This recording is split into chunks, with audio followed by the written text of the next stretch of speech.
Hello and welcome. I am live from Pellam's Wasteland, and today I have another episode of Pellam's Wasteland Reads for you all. This time covering two books that I read this year, both by Graham Greene. You might say Graham, I think, because he's a British guy, an English writer, but these are two of his that have a very different kind of tone and feel. But I read both of them this year and I liked them both in fairly different ways. So I thought I would talk about them together because I think it sort of makes sense to talk about them, partly because what I'm going to conclude is that you might well like both of them, but you also might only like one or the other, and that based on kind of what we get into about the tone of these two books, that might determine which one seems more interesting and appropriate for what you want to read. So these two books are The Power and the Glory and Our Man in Havana. And as I said, they are quite different tonally. The Power and the Glory is a really grim and serious book about a priest who is in it's set in Mexico, and there is this religious persecution going on. There's a little bit different in different states within the country. And our priest is what they call a whiskey priest. He's down on his luck and fairly worldly, and he is he's called a whiskey priest because he's a drinker, and he's got some issues trying to live up to the heights of the sort of saintly expectations, I guess you might say, of a priest. And he's also the only one around, and so there's this kind of continual tension with him um, sort of struggling to live up to his own and other people's expectations of himself on some level, and the sort of fear of potential damnation. And there's all this kind of very intense religious suffering going on, and very kind of brutal crackdown on the people who are hiding him, and the kind of continual threat of violence. And it's really good and really intense. But also, it is just that kind of, very, very intense and religiously motivated intensity. It reminds me a little bit of some of the Evelyn Waugh books that I like a lot, in this sense of this kind of continual refrain of this sort of struggle to be good or fulfilled or whatever else it might be. So it's a serious book, and is quite good, and is pretty grim. There's some scenes that one of the kind of relationships is between the officer who is searching for this priest and the priest himself, and we get some of them separately, and then a couple of times they interact. And this officer is a ferociously driven character and has this kind of um, almost religious faith in his own mission is sort of the point. The way that he expresses his particular expectations of the good and all of that sort of stuff, and has like real points. And that, I think that's part of the point, is that when this figure who is this oppressive spokesman for the regime says, like, well, the priests are all of these kind of flawed people, and then the priest that we spend the most time with is a very flawed person, and makes a point about them um, manipulating the public consciousness and all these different things. There is like a real point there. And I think that's part of why it is compelling, is that there is, I would say, not a, kind of simplistic demonization of the other side in this. There is a real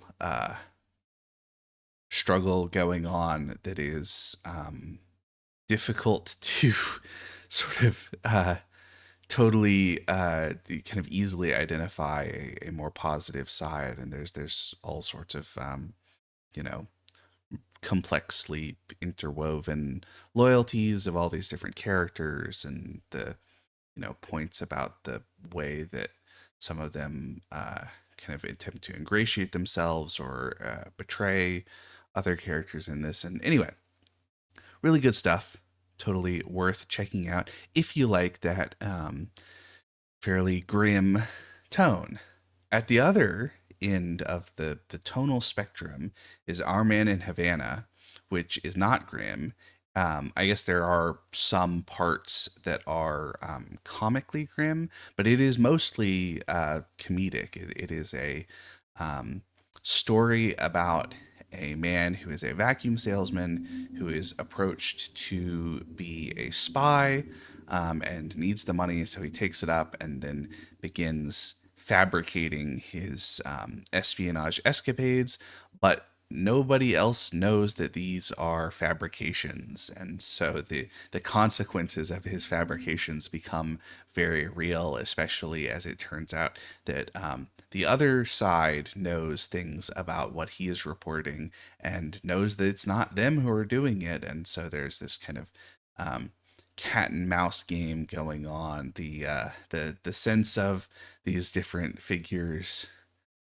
Similarly, this kind of complex interweaving of different sort of character relationships and betrayals and paranoia and all that stuff, but all within this quite comedic lens. I would say it's um, not necessarily laugh out loud funny, but it is um, humorous, right? It's not this grim and oppressive atmosphere of the power and the glory.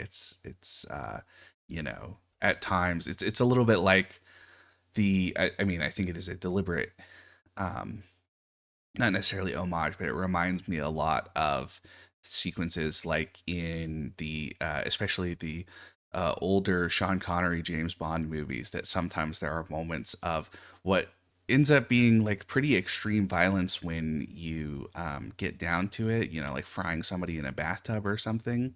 And Sean Connery will say like a one line, right?